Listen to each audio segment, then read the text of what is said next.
Okay. Meron ako ituturo sa inyo na pagkain ng mga Arabo, ha. Papakita ko sa inyo. Ito, ang tawag dito kusa. Ang tawag dito sa sa Kuwait. Yan. Yan. Kung gusto nyo, pwede rin naman kayong pumasok dyan kapag kayo ay may problema. Pero iba ang ipapasok ko. Ganito yan, mga katropa.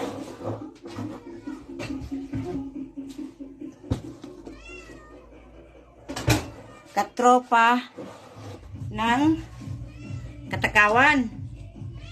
Ako, di ba nakikita nyo to? Ngayon, papasukan ko ng rice. Rice yan, oh, rice. Ito ang tinatawag ng mga Kuwaiti, special sa kanila ito. Ganito ang magpasok nito. Ganito yan. O, papasok mo doon sa loob. O, ganyan yan. Hanggang mapuno. Pwede rin punuin mo ng pagmamahal. Kasi pag nagluluto ako, kasama doon ang puso, pagmamahal. Para masarap yung lulutuin mo. Kasi pag nanggaling sa, nanggaling sa puso mo, yung pagluluto mo, ang sarap kaya. Charap. Diba? Charap. Ingay ng mga pusa ko. Ganyan. O di may laman na siya, no? Andyan na yung Diyan na yung bigas sa loob. Ngayon, ihilera mo siya. Ihilera mo doon sa kaldero. At nang sa ganon, magkatabi-tabi sila matulog sa kaldero. Tsaka mo isalang. Yung yung rice na ito, yung mabango na bigas. Para masarap. Tagtaran mo lang siya ng lagyan mo ng olive oil. Nakalimutan ko nga pala, olive oil. Tapos, yung ba yun, kinchay sa atin yun kinchay. Tapos, igisa mo yung magisa ka ng giniling na manok. Tapos, ihalo mo dito sa kanin. Paghaluin mo. Tapos, pagka pero lutuin mo muna yung kanin, ha. Tapos, pag nagisa na, paghalo-haluin mo na lahat ng ingredients. Tapos, siyempre, lagyan mo ng betsin, ng asin, ng pampasarap. Ayan nga. Ganito yung pagpasok. Ganyan. O. Ayan. Okay. Tapos, yung ulo, hihiwa ka ng ulo, yun ang pantatakip mo. Pero hindi ganito kahaba, ha. Forma mo lang. Ganun lang yun. Tapos, ipapahiga mo siya. Ganyan ang paghiga. Teka muna. Ganyan ang pagporma.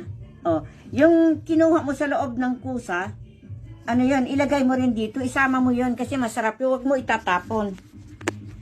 Ang pangkuha niyan kasi, ito yun.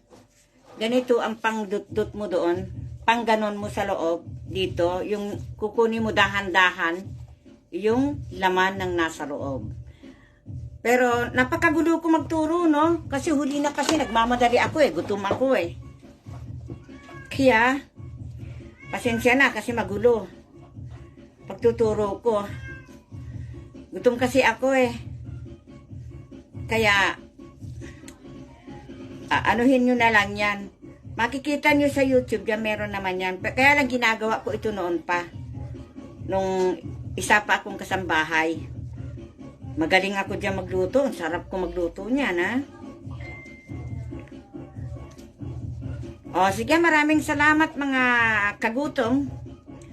Katropa sa gutuman. Maraming salamat sa inyo.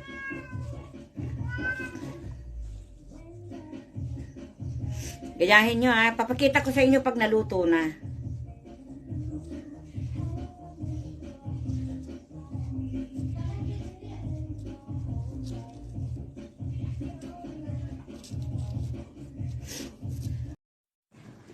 Okay?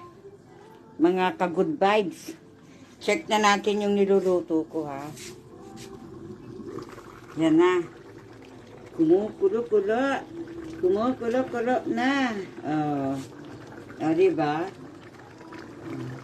Mamaya, maluluto na yan, mga ka-good vibes. Sa pagkain. O, kita nyo ba? O, sige na. Mamaya ko ipakita sa inyo. Kasi, baka mapunta naman yung cellphone ko dyan. Mahalo dyan. Ay, patay tayo dyan. Kita nyo yan? Yung bigas, yung tira na bigas, pwede nyo yung ihalo din.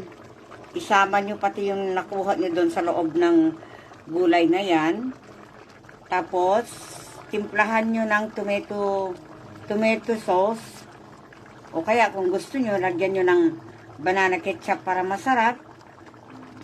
Tapos, lagyan nyo yung, bago nyo ilagay kasi pala yun, lagyan nyo ng kamatis sa ilalim at saka sibuyas. Yun lang. Gusto nyo maanghang? Pwede. Lagyan nyo ng sili? Pwede. Okay. Mga ka-good vibes sa pagkain. Sarap yan. Kahit yan lang ang kainin nyo, busog na kayo. Busog mats. Kasi, andyan yung kanin. At saka yung galing sa loob ng ng kusa na yan. Hindi ko alam kung anong tawag sa atin yan kasi susini dito. Tapos yun yata yung patola ba yun? Ay, ewan ko, patola nga ba yun? Hindi ko alam din. Nagugutom ako. Kaya kakain tayo mamaya-maya. Pwede nyo rin lagyan ng karne kung anong gusto nyo. Giniling na manok, giniling na baka, pwede rin. Pwede rin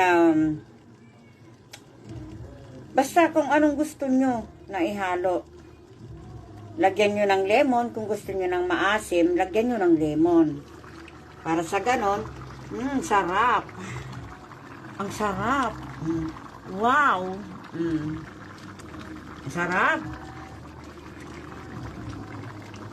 Sarap yan, mga kakusa. Oh, di ba? Malapit na maluto. Tapos, kainan na. Oh, di ba?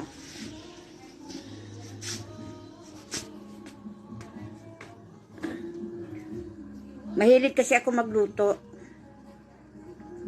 Masarap kasi yung pagkain ng mga Arabo. Arabuhok. Ay, naka. Okay, maraming salamat. Sana panoorin nyo. Sana mayroong manood naman sa mga videos ko. Salamat sa inyo, mga anak na tumutulong sa akin. Maraming salamat. Bye!